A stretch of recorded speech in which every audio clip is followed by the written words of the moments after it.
Oh, yes. Can you imagine that I'd use a chalk pastel?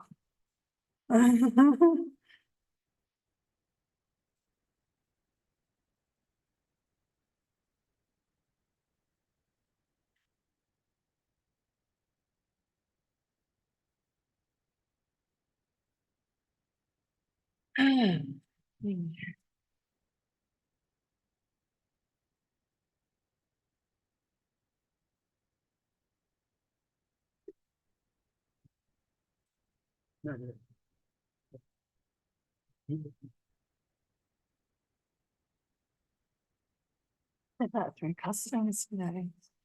Yeah. Always surprised. Do you write your name on that? Oh.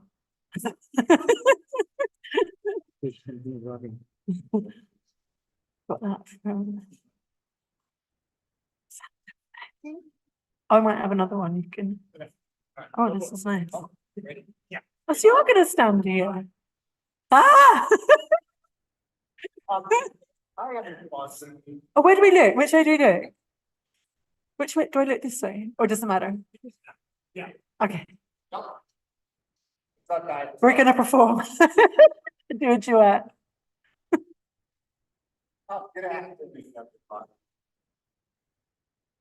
Here to honor the Helen Bullock, Lincoln artist, designer, singer.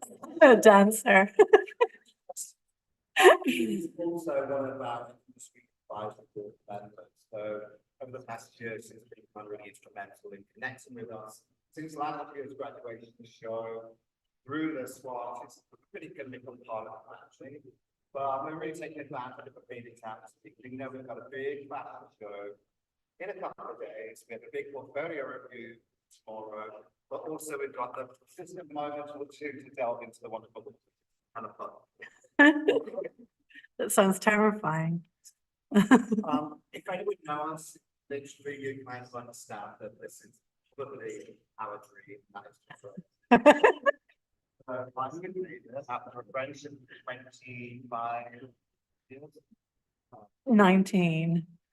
But ultimately, Helen started, our relationship started when Helen was a student, and I'd seen her progress through the years, in working with her and watching her successes, and she then graduated and moved on to be carving her own space out in her industry.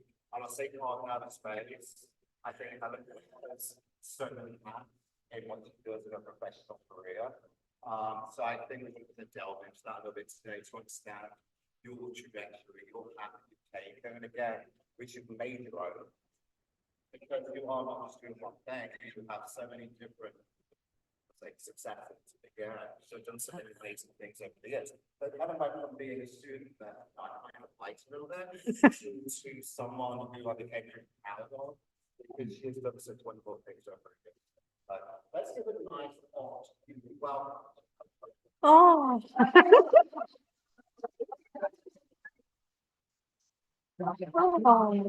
Thank you, guys. I felt really nervous, but now I feel a lot calmer. Thank you. Just nervous about what Neil's going to say more than anything. So Helen, I know you've got a today, but it really is. It's like we want to. I want to. We want to really understand about your creativity, what you do within your administrative place, what you do in your design space, how you actually navigate your career and make things happen for you.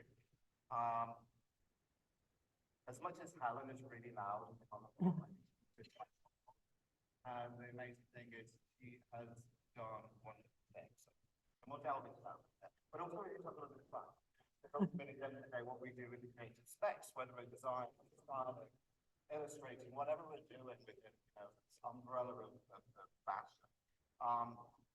We know it's a lot of hard work, we know it's a lot of commitment, but at the end of the day, it's got to be fun, you've got to be enjoying it.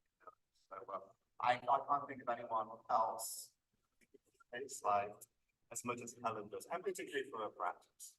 But I'm going to be asking Helen quite a few questions and stuff. But Helen's been on trains for the last Trains. Yeah. The last few days. And have you done any sketching while you've been? Yes, I actually have. Well, I think a lot of benches. I weirdly like no, but you know whenever I go traveling, I do now just to make it almost feel as though it's some kind of work or can like feed into my practice. I take a sketchbook with me, and I think just like starting is the hardest thing. And I bought my sketchbook, and it turned out that it's got all these lines in, so I was very upset about that. So that delayed me. I bought another sketchbook, and I sat, had a drink, looked out into the park, and I saw a bench, an iron bench, and then suddenly I just kept seeing benches. Uh, I mean, they were iron benches. They weren't just like these wooden. So yeah, benches and chairs, ironclad benches and chairs is what I seem to. I've got it somewhere. I'll share it with you later. Yeah. No. Sorry.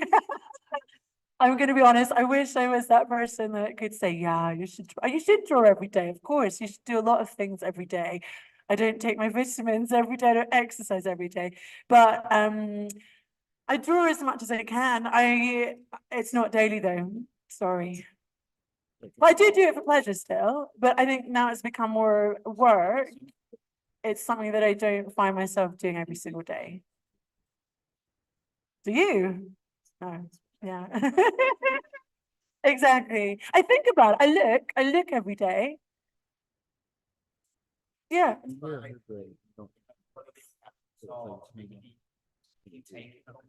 Yeah. Yeah, exactly. That's the thing. There's loads of different ways, I think, to be keeping up with your practice. And when I say I look every day, like yesterday I was on the train and there was a bus actually, but there was this guy and I was like, oh my God, I just want to draw. Oh my God, I'm at the movies last night. I'll see people and I'm just, I really, I'll see how I draw it in my mind. So it's always there, but yeah, I'm not that person, which I wish I was, that got up at like 7 in the morning and did my like morning drawings. One day I'd like to be. Probably an easy but hard question. What who are they? I asked him, I thought, what are the questions going to be? Oh, what do I describe myself as? Oh, what if someone says, what do I do? Oh, I really struggle. So the easiest thing I think is to say I'm an artist, but I feel like a imposter syndrome saying that because then, I was just on holiday recently, common theme, but I said someone, oh, I'm an artist. I just thought it was easier. And then they're like, oh, not this. Here's this picture of a giraffe that I've just drawn, this like perfectly drawn animal. And I'm like, oh, no, I'm not an artist like that. Like my things don't, they're not people have this idea of what an artist is here on in the world. And so I don't know if artist represents who I am, but then if I say I'm a fashion illustrator or print designer, I don't think that. So I end up doing this big long spiel and no one really knows what, but people describe me as an artist. So like, that's maybe the easiest thing to say. Do you think or not? No, I mean, your training was in design. Yeah. Like, yeah, it's gone all over in different directions. So yeah, it's difficult like to label oneself, isn't it? I think when I'm trying to sound professional, I'll put designer of my bank or something. Oh, do I? What am I still? I'm just drawing. Okay, I'm gonna draw you as we talk. Okay. we might not realize that used to be my model 20 years ago. Yes, that's how we first met, almost. And she was incredible in the fact that the shapes and the motion and the joy that used to be used to bring physically into the space was really kind of inspiring to the audience, to the people learning. And we used to work, we worked really closely together for quite a few years. And we knew, I think at the time, we knew what we were doing together, we knew about what we were doing. So that relationship between like model and teacher or model and artist became a really It's real. Yeah. Do you have people you go to now that you're working with kind of model wise? you're connected with? I mean, yes and no. Like I've had some amazing models, but the one like a guy called Paul Kindersley, who you should definitely look up. He's my dream, and I'd say that we have a nice friendship together. But he's just got so busy, and so now I just find that it's so hard to find a good model, and I think it's so important to have a great model that you can work with, and I'm definitely like lacking in that right now. So if there's an opportunity available for you, but yeah, well, please do. But I think, yeah, having, especially as a when you're teaching, obviously I'd love a model that I could have come to my studio, that I could draw like one-to-one. But I think when you're teaching, it's so important to have a good model and have that relationship. And I definitely am lacking that right now, I would say. Like, what is it that excites you about standing? Someone that can do amazing poses, someone that keeps still. Honestly, people don't realize it's actually a really important job, and someone that kind of brings some energy to the class, someone that's like interested in fashion, in design, and sees their job as a performer and sees their role as like oh, I know someone else, pretty important. I have two amazing models, another girl called Amy.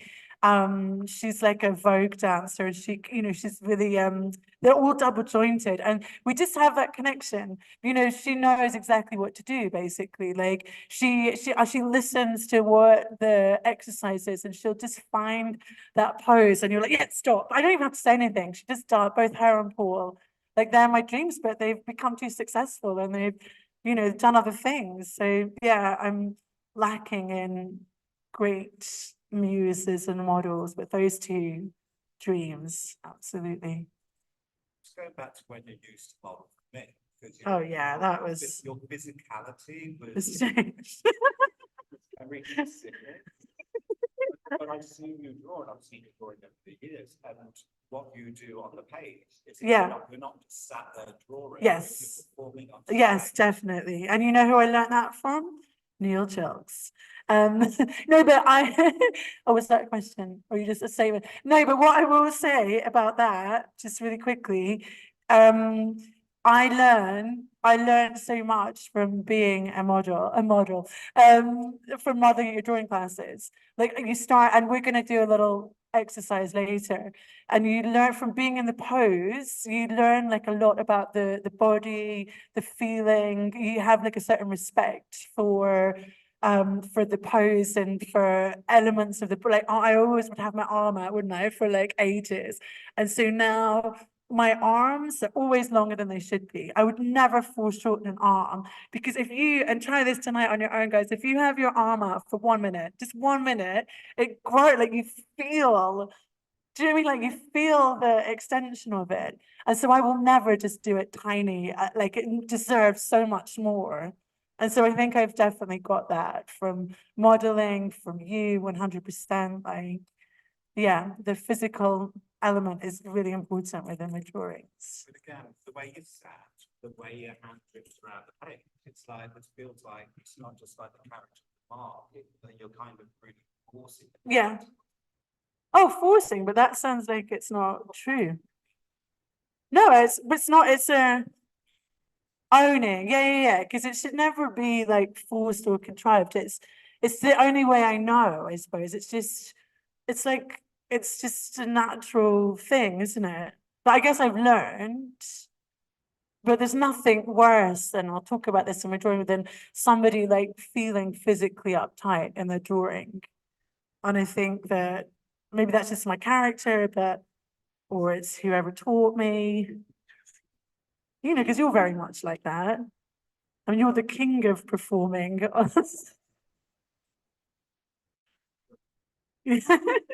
Oh, the microphone.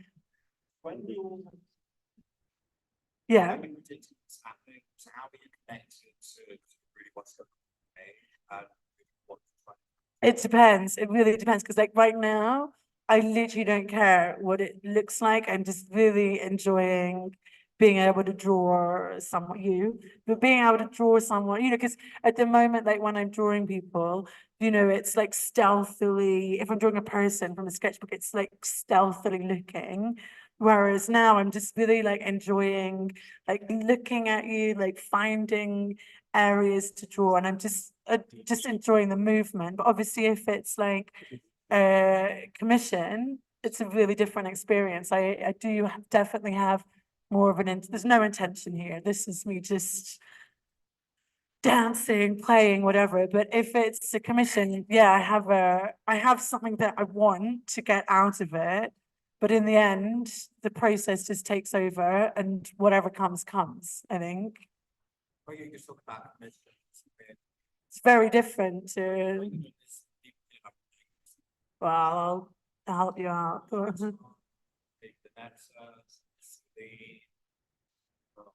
Burberry, Ballet, I've just done something with Liberty Match. I've run a whole gamut of different fashion brands at high level. Yeah, thank you. Work for whether that's been textile design, that's been illustration, drawing, and also helping to create the interiors for stores as well. Yeah. I've done a few of that, which has been great. But yeah, yeah. God, was that, yeah. In working in collaboration or working to contract, what happened? That's like, where did you get started? Oh my God, that's a big long story. So I guess I think, what do you want the whole?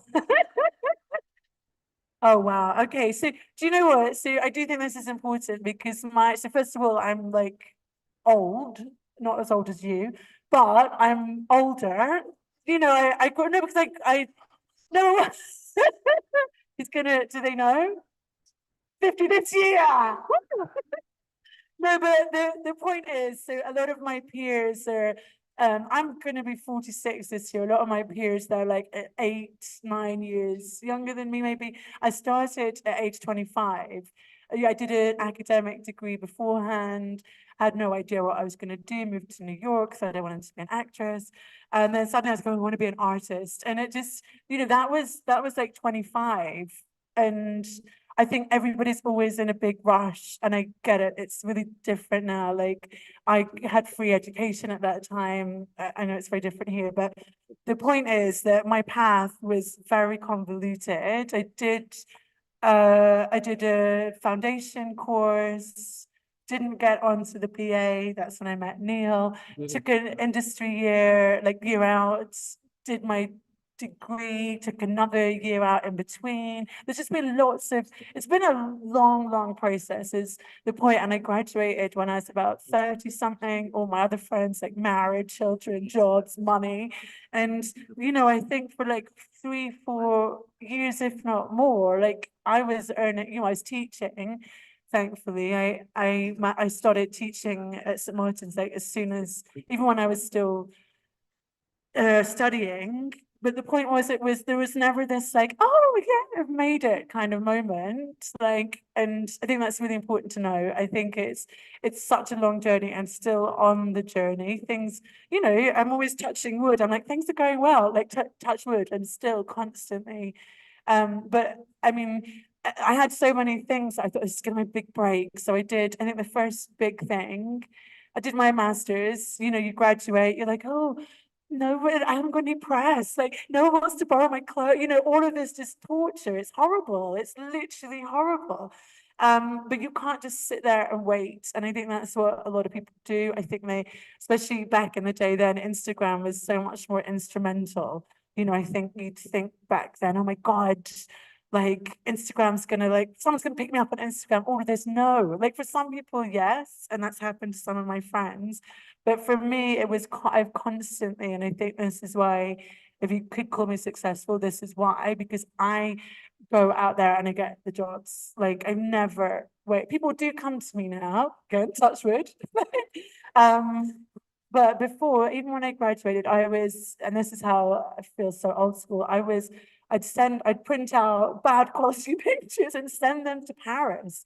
You know, I'd like send them to Chanel, like an actual physical 10 photographs and probably a letter written in bad French, things like that. I'd do all that. Now I do it on email. Probably that's maybe better. I'm not sure. But I think the first proper, sorry, it's very complicated, but the first thing that I did that felt like a good, decent job, unpaid, was a little residency with Show Studio, which is a really good way, I think, for illustrators just to get a little gig. I was the first illustrator, I think. They now, every season, they have a different illustrator, but I was the first one and I did the whole of Men's Week. So I drew for like 3 weeks nonstop. And one that was really painful physically, but it really changed my style as well.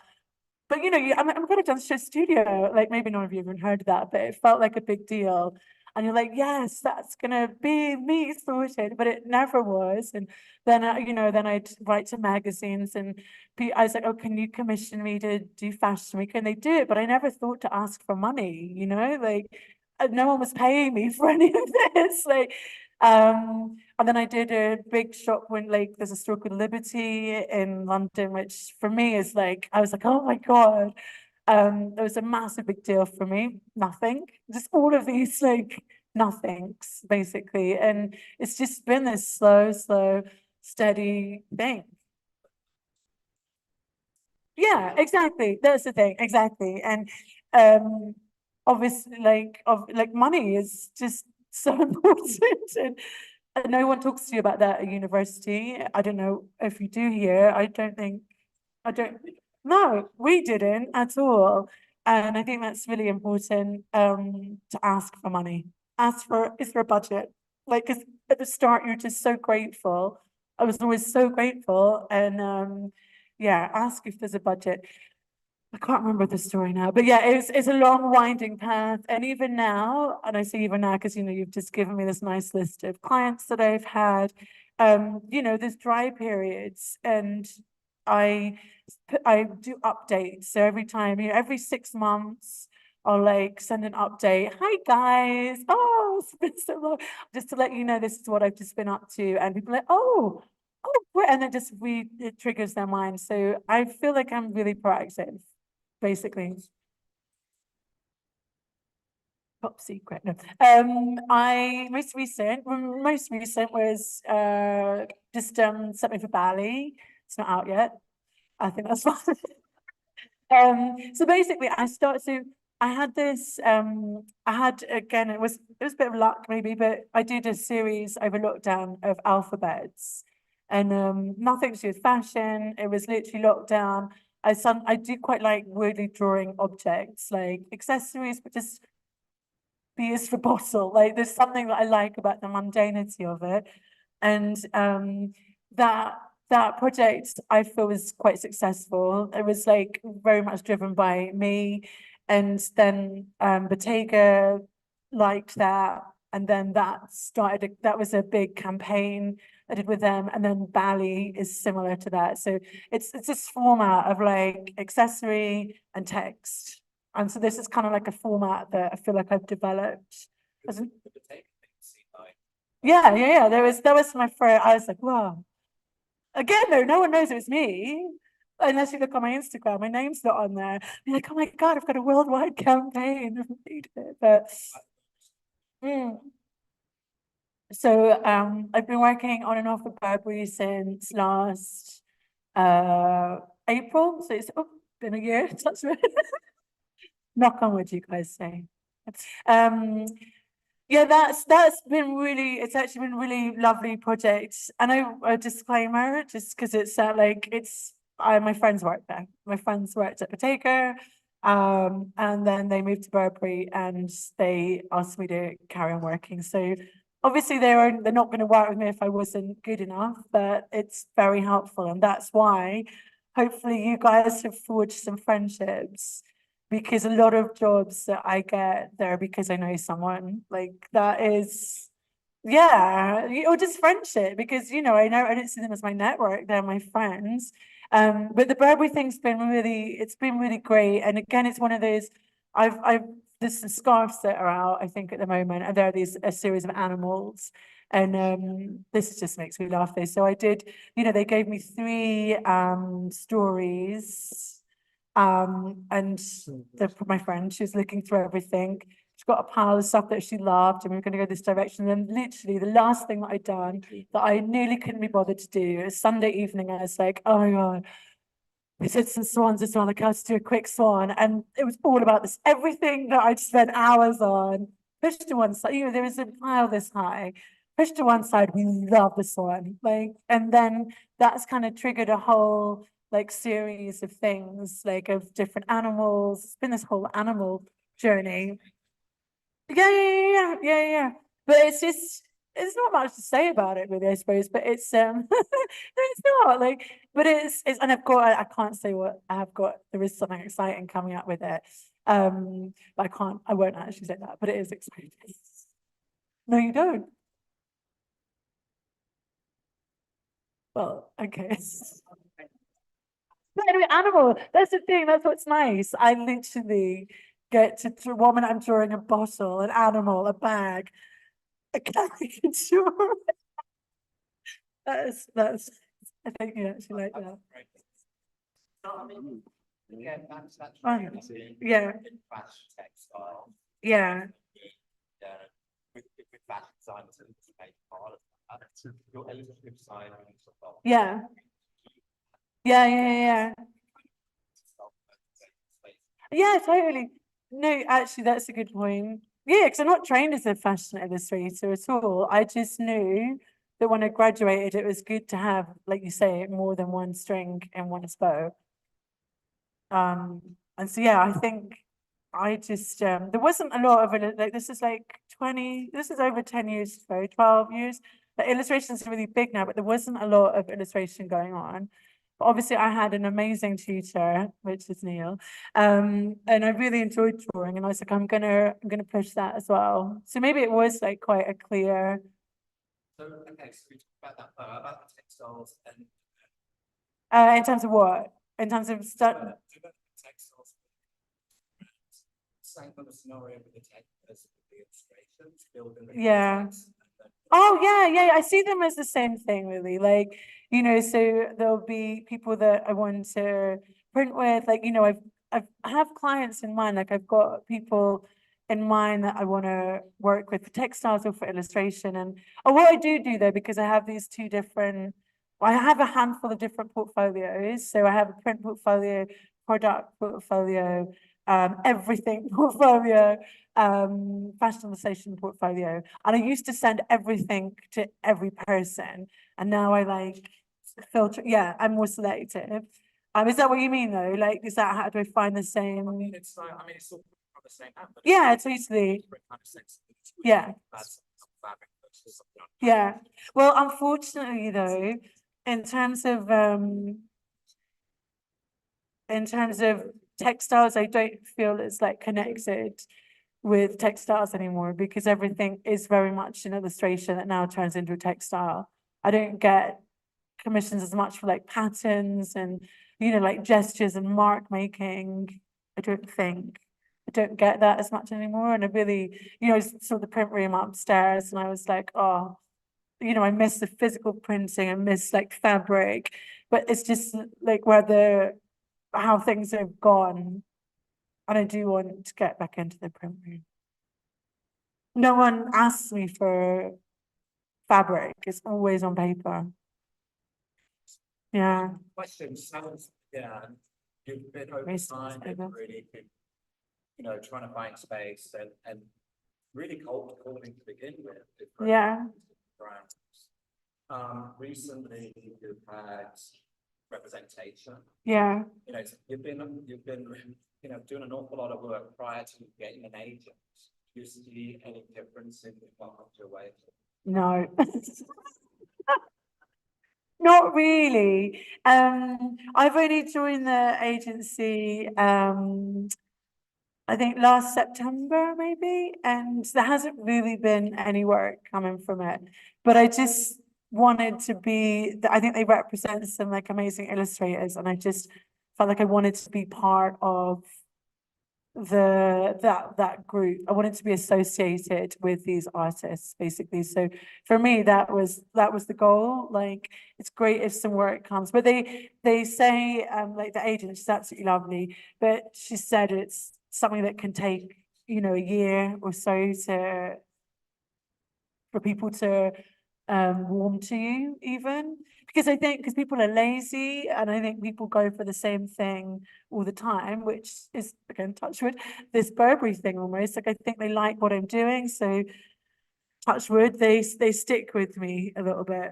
And I think that's what happens in terms of the people that are looking at the agency. They don't need to open their mind up to me yet because they've got these other people. It's also something to say that you're not representing. Yeah, I think, well, do you know what? I mean, and again, because this is something that might apply to people here, like I did that Bottega job, and I I I was talking to the guy that was kind of doing the commissioning, and he asked me if I had an agent, and I said no. And I said, does that look bad?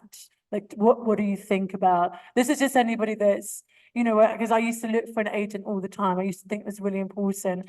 And he said, no, like there's advantages and disadvantages. And yeah, so it's not like, don't let that limit you, anybody, in terms of what you might be thinking you need in order to get ahead with something. It's not essential. Yeah. Yeah. It's been quiet, so it's still a lot of stuff. Yeah, definitely. Definitely. Mm, I would say so. Absolutely. Oh. Well, so I have a friend, she's like, she always laughs because she says I just literally make up off the top of my head, and part of it definitely is. I think once I know I can get away with something, I stick with it and like get more and more. Sometimes people have advised, but often it's what feels right. Like, there's nothing worse than the feeling that you haven't got the money that you should have done. And so I read somewhere, and I think this is really good. I read somewhere, if you don't feel a bit embarrassed about what you're asking for, you're not asking for enough. And I think that's amazing. I thought that was amazing. I also have another friend, and this is interesting. So when I first graduated, I think I did something for Ralph Lauren. It was such a terrible job. It was like so stressful. But they asked me what my day rate is. I had no idea. I asked a friend of mine, Jane, I asked a friend of mine who just graduated with me. I asked another friend of mine who'd been working in the industry for a good few years, Many Petra. And my friend who just graduated, he's a guy, she's a girl. He said double what she said. So I also, no offense, male identifying, I also charge like a guy.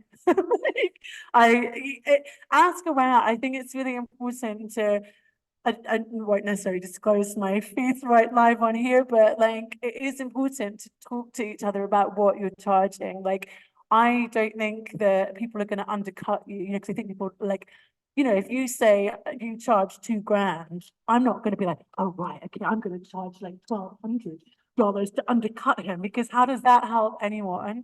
Like, if I know you charge $2,000, I'm like, cool, okay, I'm going to charge like 2.5. I'm going to be brave and bold. And so, because that is if obviously if you're working in a proper job, you don't have this problem as much, maybe. But if you're, yeah. And I just think that, and the thing is, it's like you're helping other people out as well. Like, by not if you start to undercharge yourself, you're ruining it for everyone else as well. And I think that you're consistently underpaid. I think, and I think that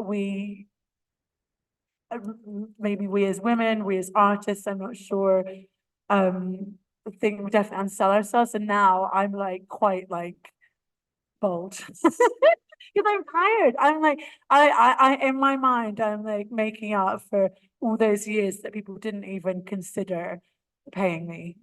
And now I'm like, I won't swear, but now I'm a bit like, fuck it, like pay me. Basically. Tell us about knowing your work. I mean, how do you work that out? well, like I say, it's a gut feeling. Like, so everything, like my friend Hannah, she says you make it up on the spot. And I don't like to talk about it. If I'm in a meeting and someone asks about figures, I'll be like, oh, I'm going to get back to you. It's good to write it. So you can, you can see how it feels when you put that figure down. And if it doesn't feel good, like you need to ask for more. Like I have another friend, she's like a businesswoman, and she gave me this whole like map of like, how many hours are you going to spend? How much material will you use? And it's impossible to say. So I really do it really instinctively. But also I keep building what if one client will accept that, then I'll go. And I'm always fair. If it's like, a big company, I go in harder. And if it's a smaller company, I say, well, this is what I can get or I have got, but I'm really flexible and happy to do it for whatever. I'm not like a total like, you know, yeah, worst jobs. Oh God, worst jobs. Wow.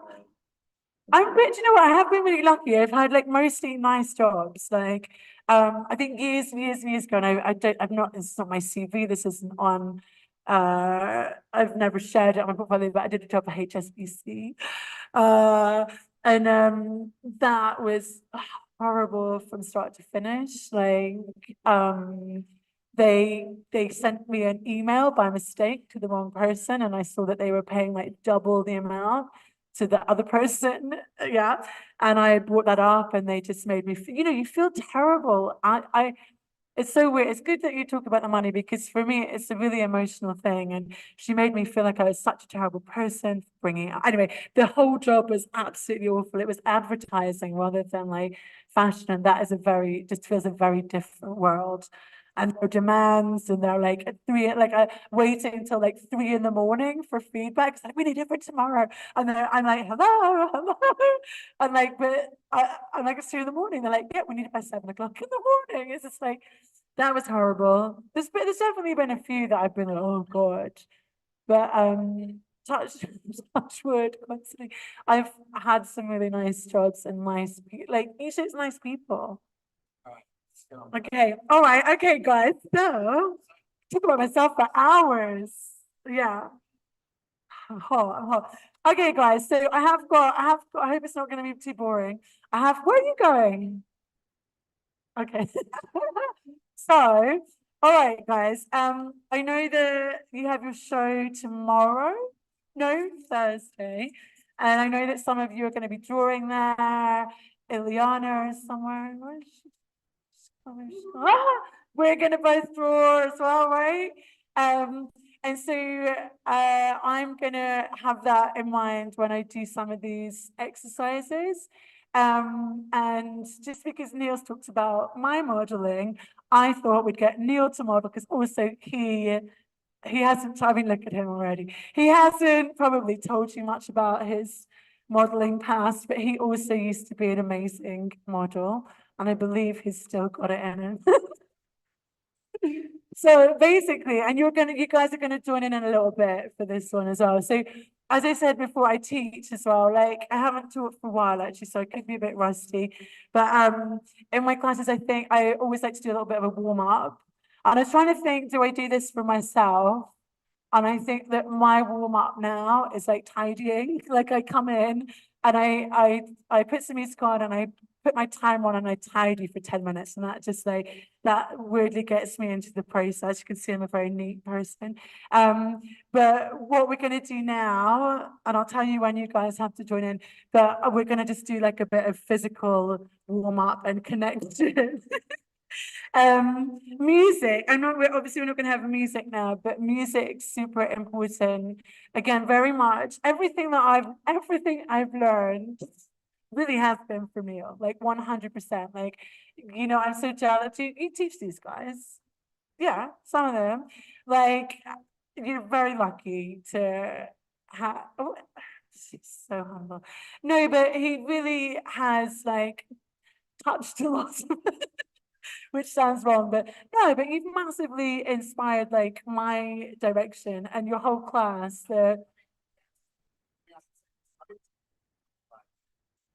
So I like. Yeah, and like everybody is always like, oh my God, Neil, oh yeah, Neil, oh. You know, some of them go on to illustrious things, like really illustrious things. Some of them go on and work in supermarkets. Okay?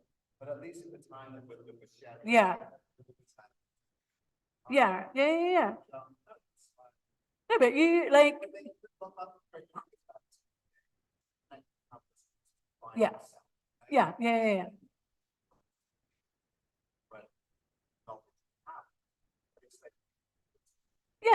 Yeah, but what I mean is like the basis of like my principles, which makes it sound a bit like high, my principles are all come from your drawing class, like having music in the classroom. Like Neil used to like make the whole class like a party, you know, it was just this a time where you'd feel relaxed and really creative, and the idea of movements. And the point is that I like to, trying to steal our thunder. The point is, music. I just put myself a reminder. Like, music isn't in this session, but I think music is so important to your design, like to your design work, and to like drawing. And I'll talk about maybe why after. But so just to start off with, you can see that's sorry. Well, what we're gonna do, I'm gonna do this first. You guys are gonna do stuff as well, but we're gonna just do like normally it's 30 seconds, but I don't even need 30 seconds because I'm that fast. Neil's gonna do some really exaggerated poses. You just look there, you know. Yeah, that's gorgeous. All of that. Oh, it's there we go. This is really what I wanted. Just oh. Okay, and so guys, like Neil's already said about how I'm sitting. Like, just think about how I'm sitting. Obviously, it's gonna be a bit weird because he's behind me, but it doesn't matter what it looks like. But basically, I'm just gonna do these like big, fast, like not even 30-second drawings. Ah! Ah! And change, please. Yeah, and now come on. Do that practice. It's been a while. Oh, there he is. There he is. Um, and you know, I was like, when we were doing this, I was like, oh God, I haven't like drawn for so long, you know, like as a like from life. And the point is, and it doesn't matter what it looks like, and that's what I always say. It's not about always what it looks like; it's about your experience. Change, and hopefully you can see. Oh, color. Yeah, okay. Hopefully you can see that just my experience that I'm having is like an active one. Basically, I'm like, one more change. I'm moving around on the page. Oh my God. I'm gonna have to. Okay, and normally I wouldn't even think, but he's got me with that. Oh God. And stop. Okay, so as you can see on my page, like, you know, there's just like a whole lot of chaos on there. But I would love, like, I definitely think tomorrow when the models are walking down, Thursday, just doing these quick gestural lines, I think it's gonna, I feel like I need to show you, but you can already see. I think it's gonna be something that is gonna capture what's happening. What we can also do though as well is like start when you've got these base lines, you might have this and then you might just like see something that you want to just kind of like draw on top of. You know, you might just find like a little and looking at this, I think you might just find a little detail, or you might just like find a little like face in there, or you might just find a little foot. So it can be chaos, but for me, like chaos and movement is super important. That's to take it to the show, but for me, these quick 30-second exercises, they're super important to get you moving. We'll get him. Okay. But so with that in mind, what I want you all to do is stand up. So everybody stand up. Thank you very much. And I know you won't have any equipment with you, or maybe you do, it doesn't matter. You can just use your finger. And what's going to happen, Neil's going to do a pose that you can hopefully all see. And I want you to draw Neil in the air, okay? I don't want you to do it like this. So give me a pose.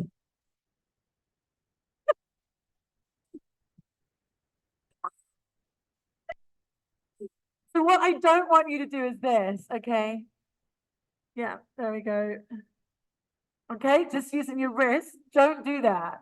Okay, so why are you saying why? Why not? Oh, I thought you were like, why? Why did huh? Why? Okay, well then I'm gonna show you. So what we will do is this. We're gonna start at the head. And can you see me? I'm going all the way down. I'm touching the feet, I'm touching the legs, I'm moving all the way around.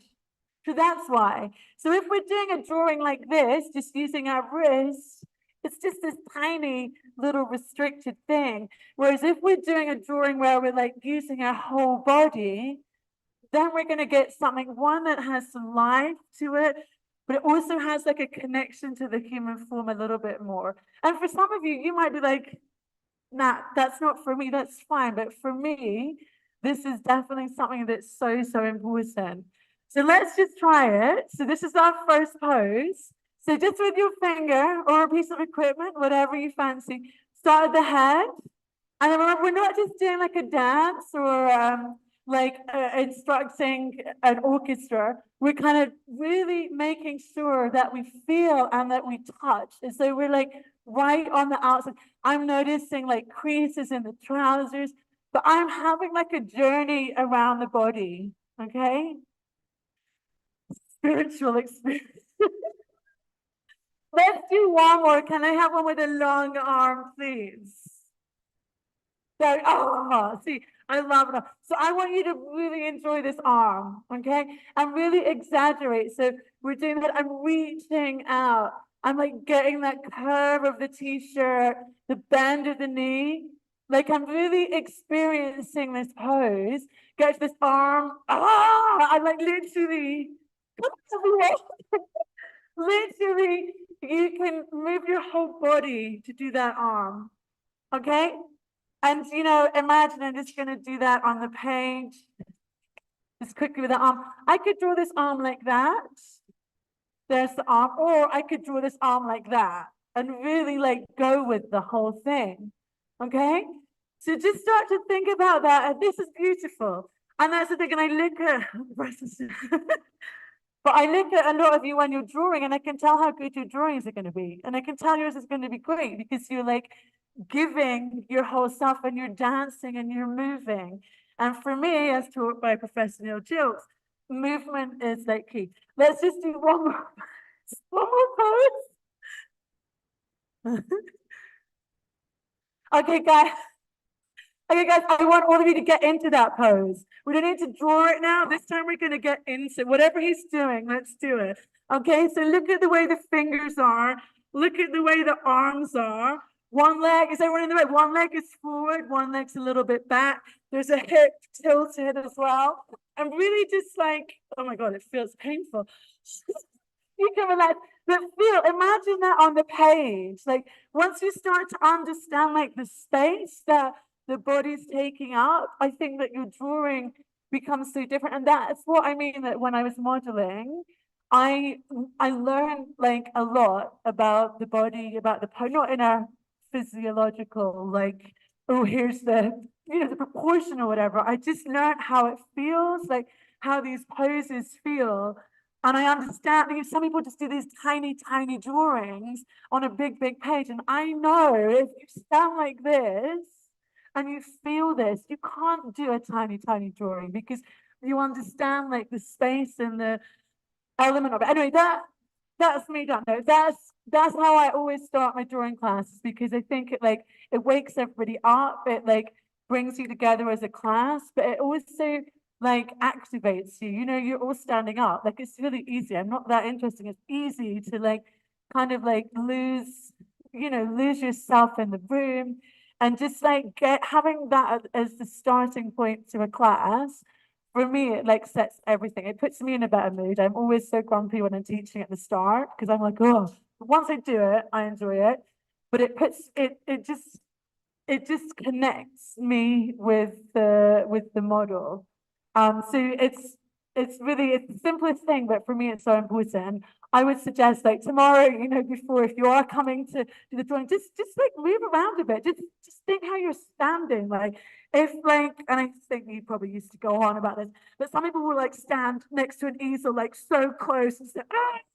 Like it's like, oh, that's horrible. It's horrible to see.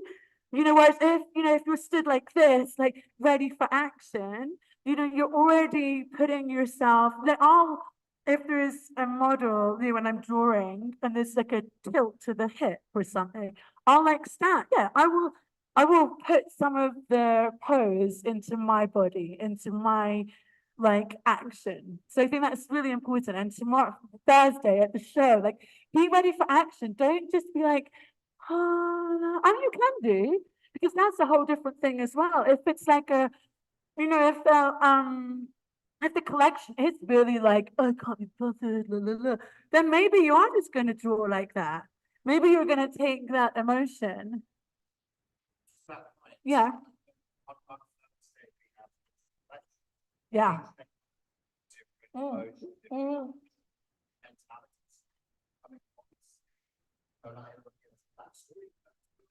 Yeah, you could feel exactly. And so much of that like comes from your body, I think, personally. Like, and that, when I was drawing Neil before, it was just an enjoyable physical experience. Like, and I think that sometimes you just think it's about you. Well, what do you draw with? Oh, like a pen on my wrist. And that exercise when we're drawing in the air, I just want you to know that you can access your whole like body. I know I'm going on about this.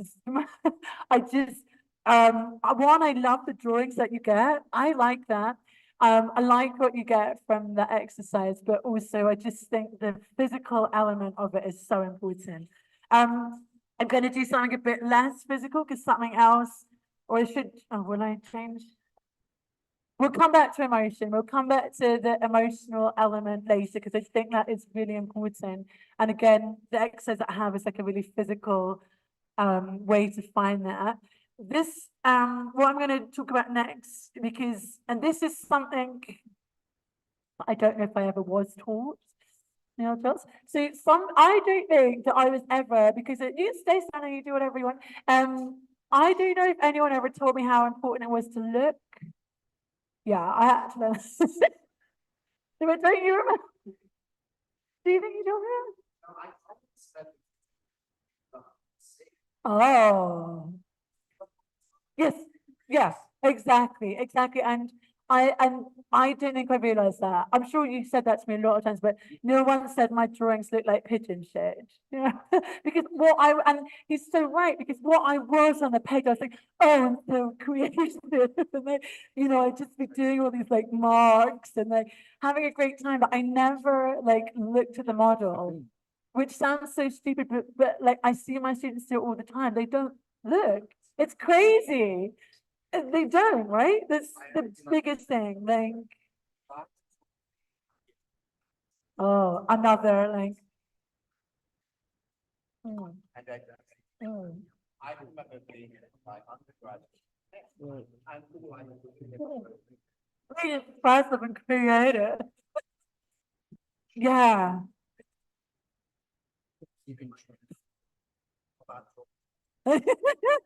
Yeah.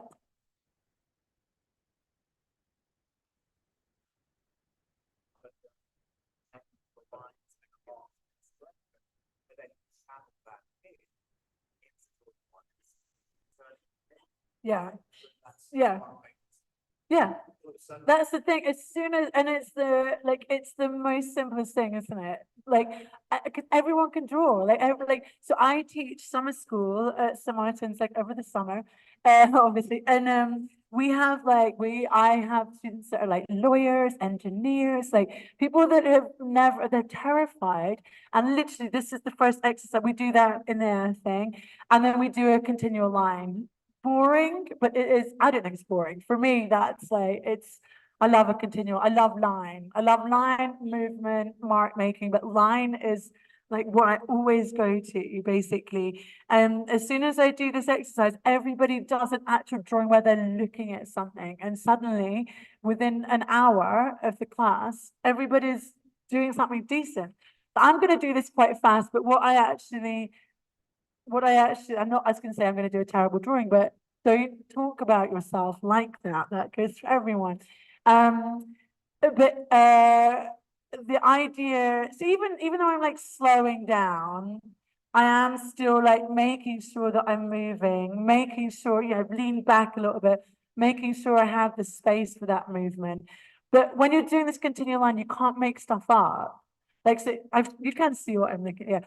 I'm tracing around it. It's as though like I'm cutting it out with the scissors. I'm like trying not to miss anything. Just like when we were drawing in the air, I'm trying to do that. I'm trying to find the information. And so, and this, you can see how quick I'm doing this. I can do this quicker. This is also something that you could do in the show. This is how when I'm like, sat in coffee shops, like kind of stealthily drawing people, this is how I will do my drawings.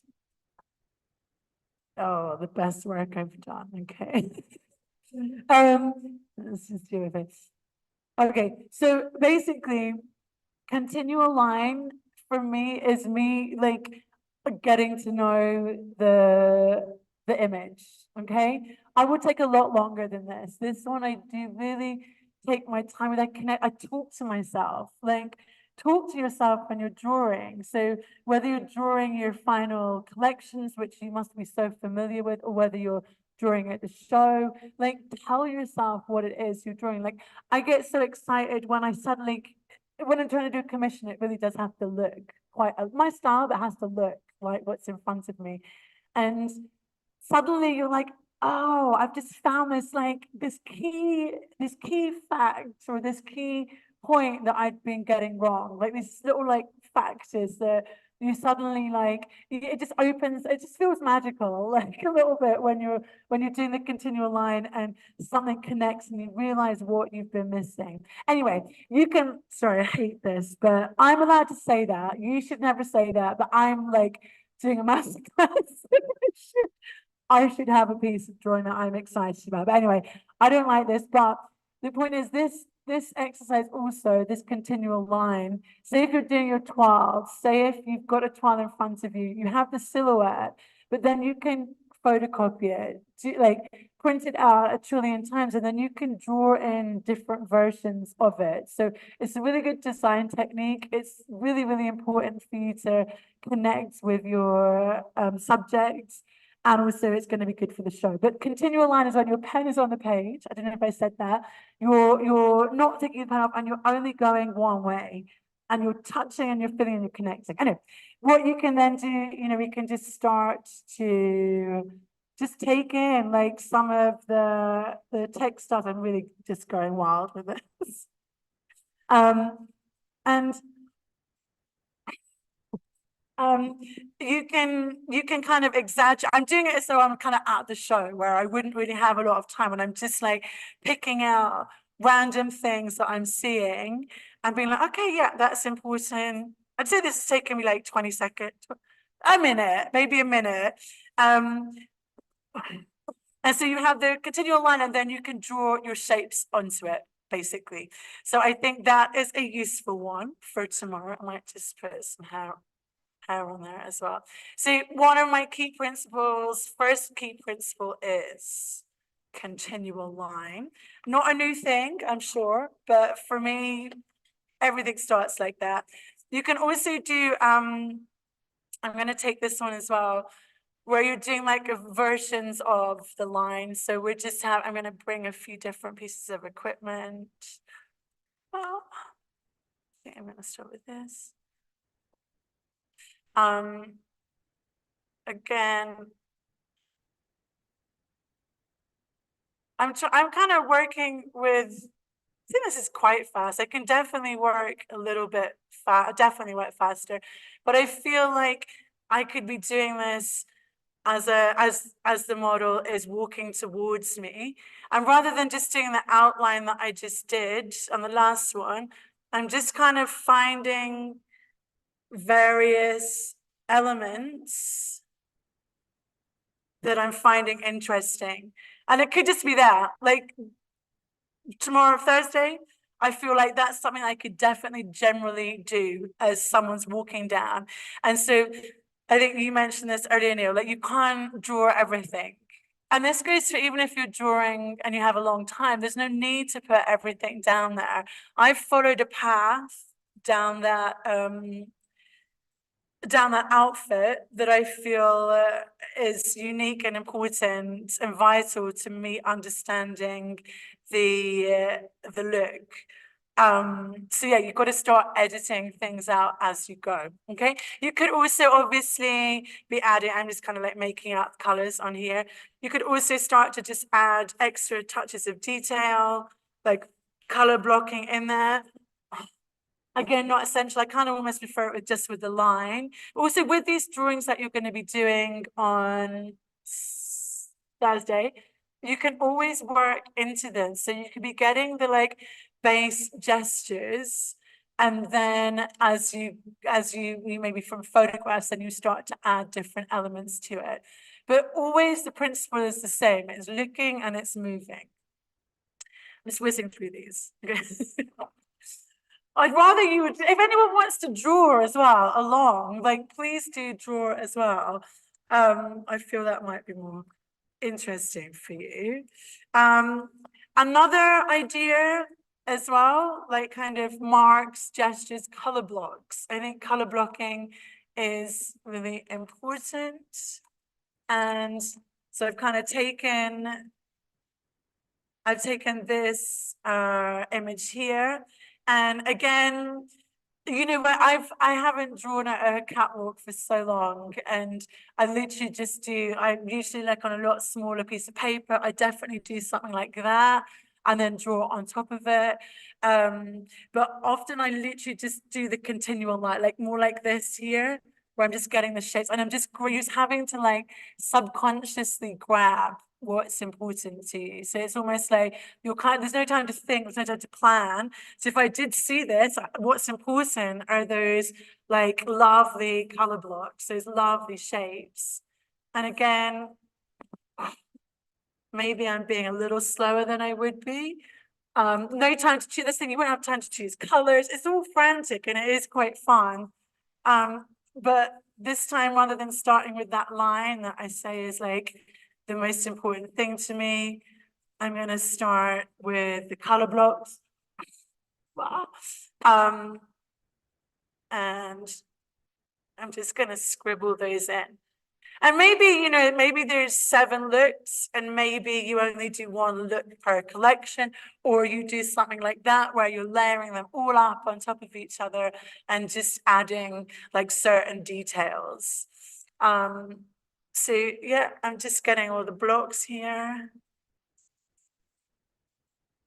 Sometimes maybe I just quite like it like that. I've designed my own print on there. Obviously inspired by this designer, just bringing in a whole different new element of color. And what I mean as well, you know, when I was saying about looking, and when you look, I like when you're rewarded. And this might seem really simple to you, but I've just seen, I don't know if you can see where I'm pointing with my finger. So I just seen this originally as blue. Can you see that bit? But actually there's this lovely, lovely yellow that's coming through. And for me, you know, when I say it's like almost like you get a gift, you get a reward for looking. I'm like, oh, so that would have been, you know, if I was drawing this as a commission, if I'd have just noticed that little extra bit, that's the bit for me that will make it work. Do you know what I mean? Like, it's like a gift. This is my reward, noticing that little yellow bit. And maybe for the designer, that is super important that I've seen that. Maybe they are so happy that that little area has shown through and that I've acknowledged it. Who knows? I'm not sure. But it's taking longer than I should. But anyway, that's my little like looking thing. So we've got our color blocks. So we've started almost like with the pattern first. And then again, here it is again. Like, I think Neil asked me what if I had any catchphrases, and it probably actually is continue line. That is my unfortunately. I can't draw hands very. I can't draw hands. So Howard Tangy, who Neil's just referenced, I said, "How do you draw hands?" It's like exactly the same as you draw everything else. Do you know what I mean? Like they're no different, but I still kind of like struggle with them somewhat. But just treat the face, the hands. You just look. It's all really for me about looking. Love the serrated edge as well on this design, which I don't think I noticed before. Obviously tomorrow, Thursday, when you're drawing, you know, at the show, you're not going to notice these kind of serrated edges or these little details. But for me, and is that like a little, oh, that's, that's like, oh my God, is there like a red dot there? But yeah, that's your treat, that's your reward when you notice these little things. I also really like to press really hard on, you know, with any of the materials that I'm using, and all my stuff's always broken. I just think for me as well, it just gives this extra physical imprint on the work. You know, you can just do it like half-heartedly, and that's judgmental of me. Just because you're not, I'm like, like that does not mean your work hasn't got emotion or energy. But for me, I'm very like, and even just the way I'm talking with my hands like this, I think that very much describes the kind of energy that I like to bring to my work. Question. Yeah. When do you know when to stop? Ooh, well, that's really difficult. I see, again, when I'm teaching, I always say, like, look for the full stop, like, look for that final finishing touch. I don't know if I found any. It's, you know, again, you just feel it, but sometimes I think it's just about like maybe what it is you're trying to say, like adding that extra tiny bit of definition. I think like when I used to draw, I think maybe it was almost a lot less, I think it was almost more minimal. And now things sometimes can get a bit overworked. What I like to do, though, I photograph things as they go along. So then if you do overwork it, if you do like mess it up, then you have got that stage, so you can kind of go back to it. So that is useful. Oh, I know how I know. I know how I know. I actually do this a lot. So say if you say I have this drawing here, and I'm like, oh, it's not, oh, I read this one. Okay, I'm like, oh, it's not quite finished. It needs something else, one other thing. I do actually look at it through my phone a lot. Obviously, this isn't great for speedy drawings, but if you have more time, I'll look through my phone, like just seeing it from a different like perspective almost. And that's really useful. And then I also then go on to Instagram stories. I don't share it. I just put my work on Instagram stories, and then I'm like, oh, and I'll put a little line. Oh, it just needs that little line there. Like, oh, does that need like what? And oh, we'll come back to how terrible they are in a minute. That's fine. You know, I could be looking at that one with the pink dot. Does it need? You see that empty space? Is that the beauty of it? Or actually, does it need another color block? And so I just do loads of different versions, like on my. Do you ever do that? No? No, but so that helps me, I think, because but maybe that's because I've got too precious over things now. And I think when you draw from life, you become less precious. But I think because it's become more commissioned. Over time, you've obviously developed the style Mm. of your own handwriting, your own personality to it. Mm. Over lunch, you were looking back at some previous drawings for some time. Yeah, which are more like that. Yeah, yeah. But you're like, oh no, that shit. Mm. So there's obviously times when we're given a period. Yeah. The style will develop, change, adapt, intentionally or not. Yeah, yeah. Are there times when you're forcing things forward yourself? I think that one for this or right. Oh, I'm ready for something other. definitely, but I'm fearful and unknowing of what that is. So I am ready for a change. I do sometimes, I'll research or whatever, and sometimes I'll be like, oh, I definitely remember I used to add backgrounds, and I know that's a bit small thing, but having a background like massively changes everything, and I actively like sort that into my work. Some good try different styles, and I think you might notice something and be like, oh, okay, I'm gonna like pursue that a little bit. But I think the thing is, I think that whatever comes out, you can't fight. I don't think you should fight what's coming out, because otherwise then it can become forced and contrived, just from my point of view. I think, okay, what's the time? What's the, okay, okay. So another thing, so basically I do, when I'm teaching, I'll do like 3 different styles. I do a scribble, a claw hand, and a pretentious artist line, which I'll sort of go through, but scribbling is quick, like scribbling something down, super, super quick. I'll do it in 2 different ways. I'll do this really fast. Like literally really active scribble, kind of similar to what I've just done with the color blocks, I'm now realizing. But you can, when you're scribbling, I just don't think you have to be quite as accurate. So again, oh, see, that's what I mean, breaking everything. So again, when you're working on Thursday, when you're illustrating the show, like scribbling things down really quickly, I think is a really valuable and useful way to be getting down those ideas.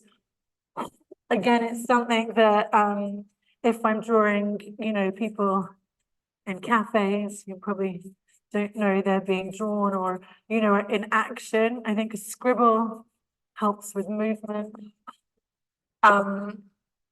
Yeah, it's one of my favorite things. I love a scribble, but also it's great for texture and it's great for emotion as well. Like I'd say that it's a fun, playful vibe that you can have with it. Maybe dip a bit of water. And then my favorite thing's the continual line. But even if you don't have the line on it, I kind of enjoy this. And at this show, I imagine that I definitely do like more than one drawing on here. And so I'd have like a handful of, maybe the first one is got the more of the detail, and then I'd just be like scribbling some of like the silhouettes out in the background. I think that might be quite interesting, maybe. So anyway, scribble is great to get a gesture, to get texture. And I think a scribble, you obviously wouldn't, and you've got to think about this when you're looking at the show, like this technique's not going to be great if it's a slinky, beautiful, silky ball gown or something like feminine, like floaty. A scribble's not going to work for that. So that's what I think is quite interesting, is that you have to make these really, because that's probably why I do the continual line all the time, because it kind of can work with a lot of things. But a scribble, if you've got something that's quite large, something like this with these like really interesting shapes, if you've got lots of texture, I think you can really get that down very quickly. And it's nice, just like notice I've changed from this like big fat chunky piece of equipment to something a little softer. Just there's like tiny changes, I think elevates or changes or interrupts things. And this look that I'm drawing, I think I've got something weird going with the hat, but this look that I'm drawing, it isn't like big and crazy, but it's got some beautiful shapes. And I think it definitely warrants this kind of softer, slightly, dare I say, slightly more elegant line. I'm going to ignore that. So yeah, that's a great way. Scribble, gesture, marks. But you can also, again, this, and we're going to try and be like so fast. speed of light here, speed of light, you can really hopefully see that using this idea of a scribble, like within no time, like, and yeah, maybe you can't quite tell that that's that, but I think it has like the feel and the movement. And obviously I'm going to put a line over it, but you don't have to even do that. I just think with the show, like with drawing, like with speed, I think like having this idea of movement is what's important. And the only way you're going to get that as well, hopefully when you saw me do that, I wasn't just like, oh, I was moving myself. And I think when to bring movement to the page, you have to physically also be moving. Yeah. Yeah, exactly. Yeah. But I think that was done in like 10 seconds, right? Like, so I'm probably ruining it now. It's fine though. And that's the thing, it is fine. If you ruin your drawing, is there any such thing as ruining it? Because you've had that experience of it. But I think with when you're drawing with the show, I think it's just a matter of not even looking that much at the page, not even thinking about what it is. You're not even looking at your page half the time. Like, the only reason why I'm down here so much is because that's where the paper is. Like, if I'm what I'm drawing on Thursday, I'll be looking straight ahead. I'll hardly be engaging with my page.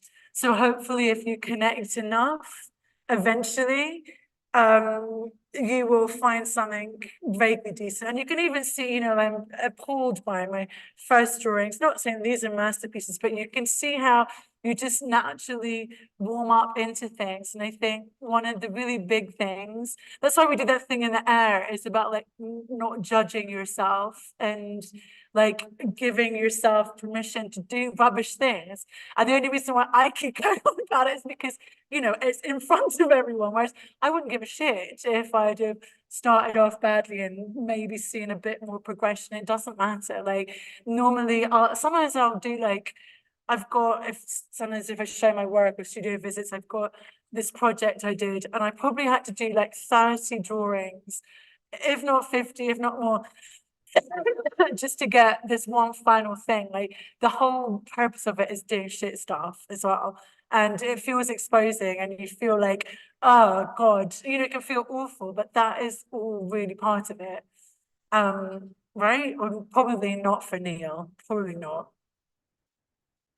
Have you ever done a bad drawing? Wait, I've still got my somebody's got oh, claw hand? Time for that or not? The claw? Okay, one more then. One more. Well, no, because we didn't, you know, you talked about emotion. You talked about emotion before, and you know, sometimes I'll have a whole class, you know, a whole day where we'll, you know, we'll start by listening to music and we'll draw to the music, and you know, we'll really like find ways to access different emotions. I'm going to draw the same one again. I really like this, whatever this is. But I think you can put your body into a position where you can access that emotion onto the page. So what I'm trying to say is, I'm not, this looks aggressive, but there is some like aggressive lines in there. I know we described it as delicate there before, but now I want it to come through as a bit like, like literally, And so Neil said something earlier about the fact that, you know, you're going to be seeing 30 different designers with all these different looks. 13, 100. But you know, you do want them to feel different. You want each thing to feel different. And so first of all, you know, I do think you can bring that physically, you can bring it through your colors. But when I was doing that first job at Show Studio, I had those 3 weeks, and think how many shows I had to draw. And in the end, I was using these tools, like literally holding my pen. This is a claw, so I'm holding my pen like kind of weirdly in a claw, and literally I like became a different person, you know, like, so if we're doing this in the class, like everybody would stand up and the model would be in a weird position and you'd stand like that and you'd make it really difficult to draw, just like that. And you would literally, maybe you'd make noises, be like, "Argh!" You'd pull faces and you would suddenly, it's almost like you're acting, you're suddenly becoming a different feeling, you're becoming a different person almost. You're like bringing in this different emotion and you're finding a different energy on the page. So, you know, you might see something tomorrow that just feels like it's got that little bit of aggression in there, and change your mood, change your action, and oh, it's really, I'm saying all this really, it's just I'm holding it in a different way. So it's the simplest thing, like just like working in this aggressive way as opposed to doing something like, oh, yes, this is a beautiful line, and like kind of being a lot more swirly and floaty. And I'm just trying to say you can physically embody that emotion onto the page. That's my favorite. I love a claw hand. I think it's like for anyone who's drawing at this show on Thursday, is the fact that, you know, we're not asking you to turn up with a camera. The whole point is you're finding, channeling what's in front of you and utilizing your creative responses to what's in front of you. So whether it's something that's really gestural, whether it's something that is, I don't know, the kind of The mood, like you like, yeah, yes.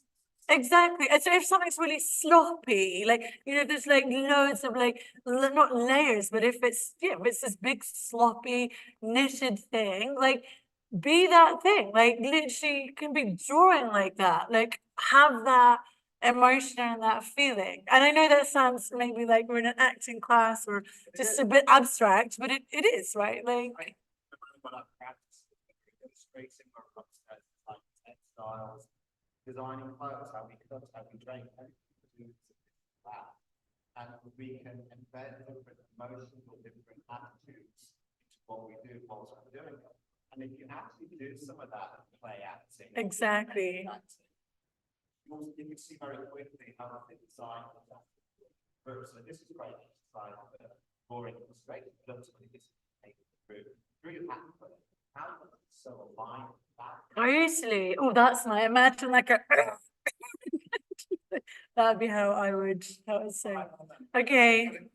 Concrete fact out there that I just really want to know again further from the essence of Helen Bullock. So What do they... go over with the broken microphone. Oh no. And, I'm bored of hearing me talk now.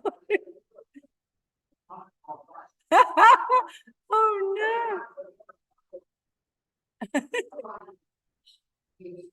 Oh, Elijah. These are all your, is Elijah, are these all yours? Oh, congratulations. I'm looking forward to having a proper look at those.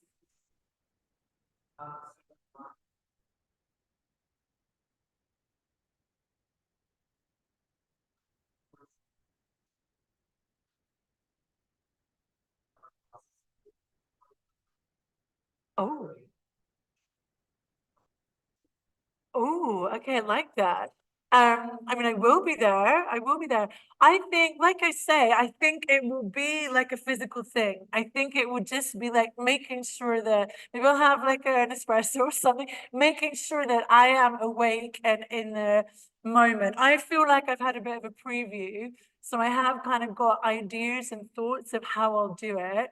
But I think music, I think once you get in there as well, because I haven't done this for so long. I had like, and I was always like, I don't want to do it. I'm going to be tired, which is a terrible attitude. But I think once you're at a show, like the whole like, adrenaline all kicks in, and like I almost feel a bit nervous before I go to a show because there's, you know, it's a split second. So I think it's just, having that little moment beforehand, focus and get a good spot. Because normally I'm excited because we're going to be at easels, aren't we? Normally I'm sat in the audience, like with a little sketchbook, like just trying to like carve out a space. So yeah, I'll make sure that I've got my equipment nearby as well, because that's always the practicalities of it, I think, is difficult. So maybe I'll only have like one or two, like a small handful of things. But yeah, I think once you get in there, I think everything just, you lose any kind of sense of preparation. You just got to go for it, I think. It's fun and exciting. I'll see you tomorrow. I'll see you on Thursday there. I think we found those. Sure he has. Guys, you don't have to ask me any questions. I have talked a lot. There's probably... Do you want to know where I'm going on holiday next? Is it about my next trip?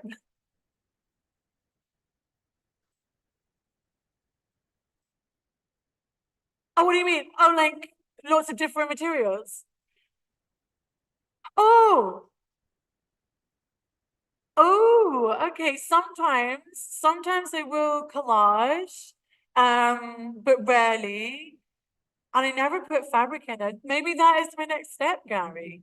Like I'm more like paint. Maybe a more traditional kind of girl. But yeah, I should start to work with collage because what I do, like what I am even gonna do, because like collage sometimes what I do is I will like rip off. I will, you can rip out your drawings. I'm much happier with this now.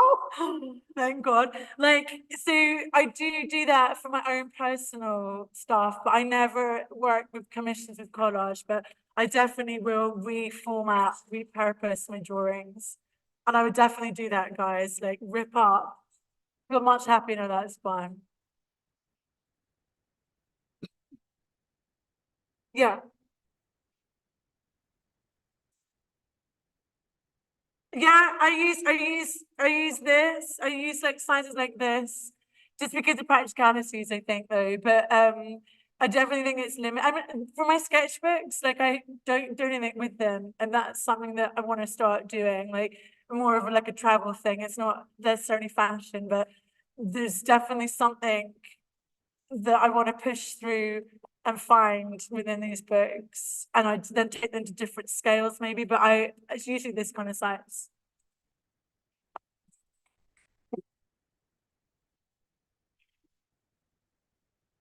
Oh, okay. Well, depressingly, I'd probably say it's only A2. I'm what? Oh yeah. So I guess in terms, oh yeah, that's true. What was it? Yeah. Okay. So yeah, you're right. You're right. I have, and when I used to work in the print room, well, not work in the print room, but when I was a student printing, like I'd be doing, like prints like the size of this table, like massive big print, like size of the body, and I really miss that. And I definitely, that's something I scale is something that I really want to work on. It's like the size of paper is limiting, definitely.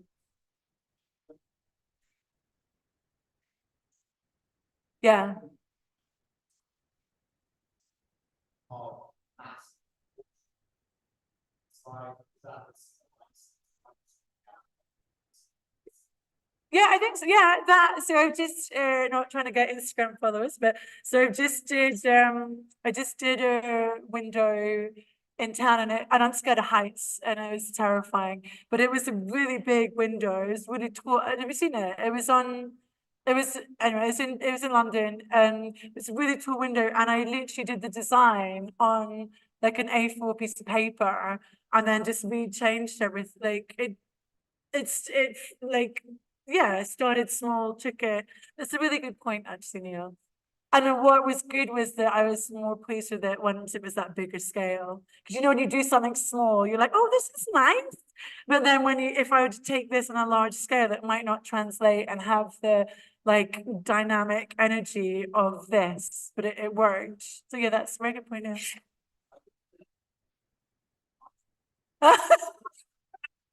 Guys, don't feel the pressure to ask me.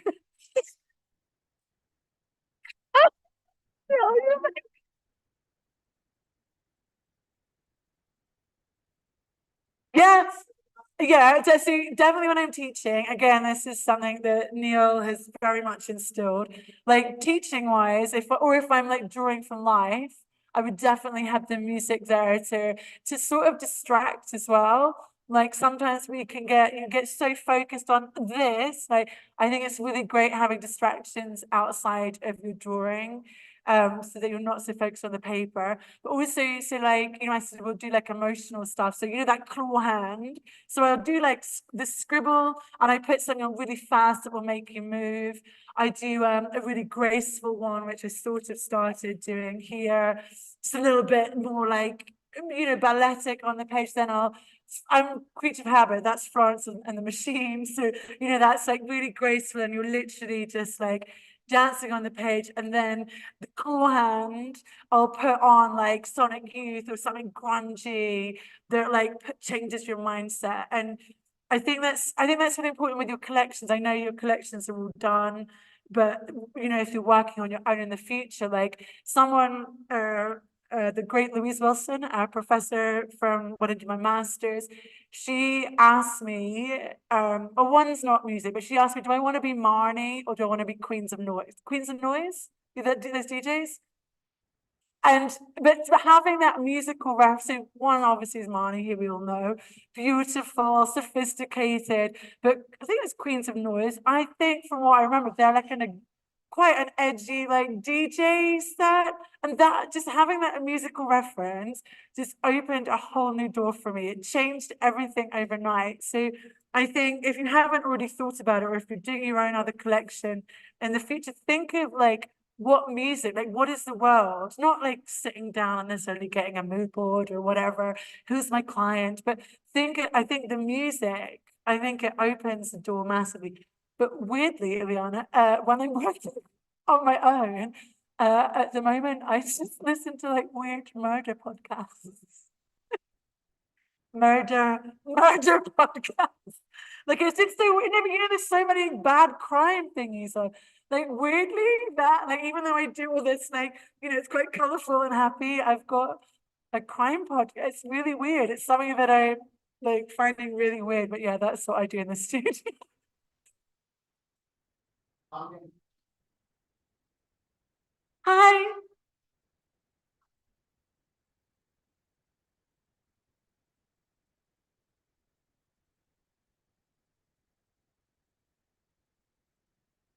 Oh, what, oh, no, I can't hear. Oh, well.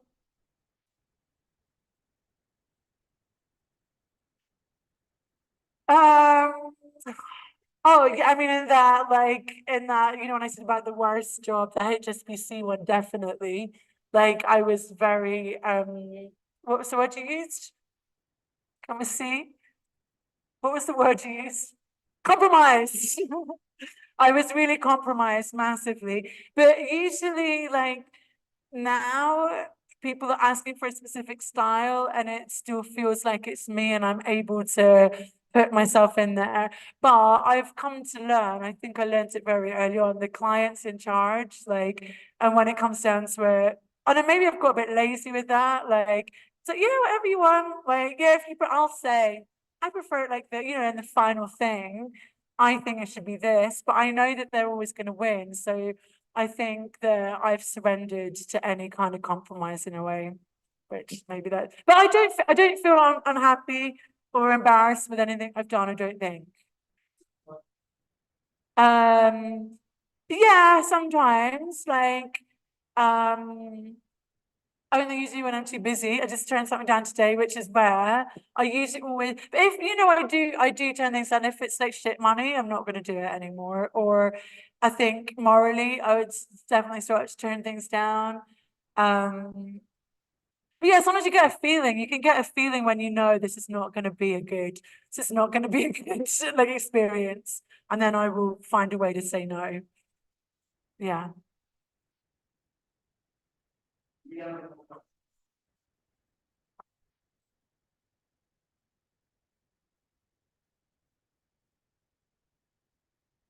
Yeah, come on, guys.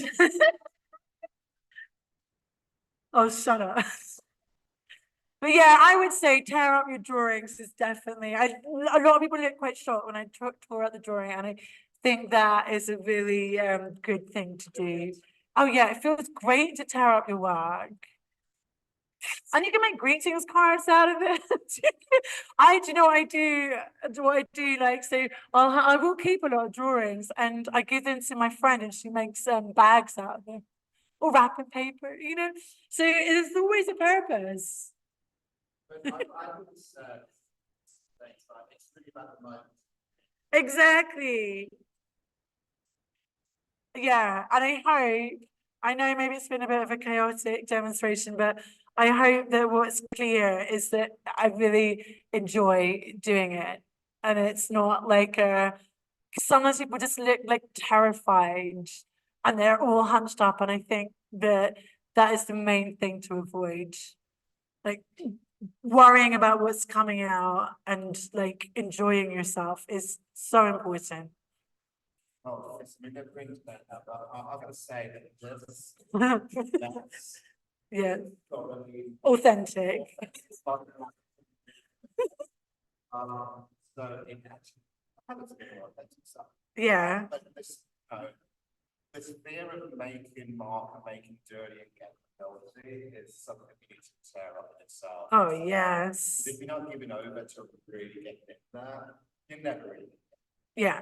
And also it's really like it takes time, like I'm not like into massively anything I've done, but it takes like it's not just something that you do for like 20 minutes and then you stop, you need the whole day to like sit and do basically, I think, right? It's not like a quick thing. Like it's if you're a gymnast, you wouldn't just be doing like backflips like within like the minute of opening the door. You gotta like warm yourself up and get into the most, yeah, exactly. So like don't give up too early on a page or on yourself or on a day, basically like power through that, like that bad feeling. I just had to do that. Like I'm like, oh my god, this is awful. But you just got to keep on going. Thanks, Helen, and massive about you. Oh, thank you guys. Thank you. And now should we sing? What are we gonna do? What's our song? Oh,